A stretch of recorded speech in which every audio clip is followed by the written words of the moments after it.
Alright, so here's my little setup I have. There is, coming in from the outside, that's my bulk tank. It goes through a 50 micron filter there. It's just a little mesh screen inside of there. And then that is my bulk tank pump. It puts it into this barrel that's inside the garage. This tube back here is the tube that is pulling it from the barrel. The bottom of that is about here inside the barrel. So then that tube comes down into the oil pump, comes out of the oil pump and goes up to the oil pressure regulator, controlled by a solenoid that cuts off all the oil flow when the primary controller isn't running. Same thing with my air pressure gauge.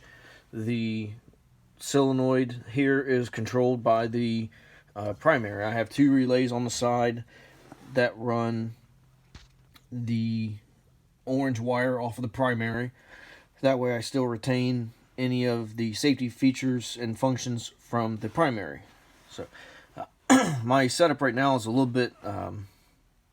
bit quirky because of I didn't buy the right PID controller the first time, and then I had another PID controller laying around, so I've made do with what I have just to get it, just for proof of concept.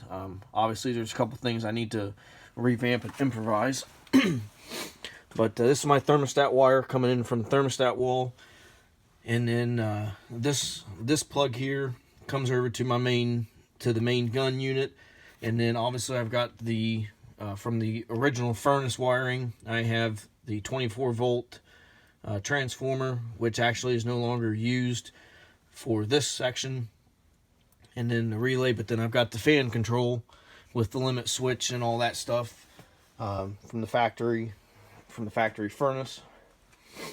I have there's my flue pipe. It goes up. It's a 6-inch. Goes into the barometric dampener, and then from the previous setup that was already here in the garage that I got rid of, there is a 8-inch pipe that goes into the wall out there, and then there's a concrete chimney that goes up.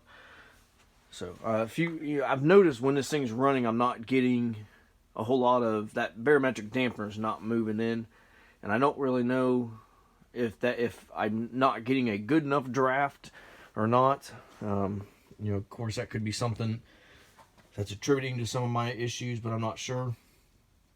The airflow on here, on the side of the unit, of the main unit there, I have the middle plugged, and I also have all of the major holes closed off except for one. And I don't know if I've got the air fuel right on that, if that air adjustment is correct. If I go outside and look, you can notice that the smoke is quite a bit hazy, and the inside of my pipe is really more black and sooty. It almost doesn't seem to be burning too clean, but again, I can't get it to restart cleanly right now. It tends to really thunder and shake the whole damn thing as it's trying to run. So I'm gonna cut this video off and start another one. I'm gonna have to get something to hold the phone, so I will put that video, and I'll link it at the bottom of this video.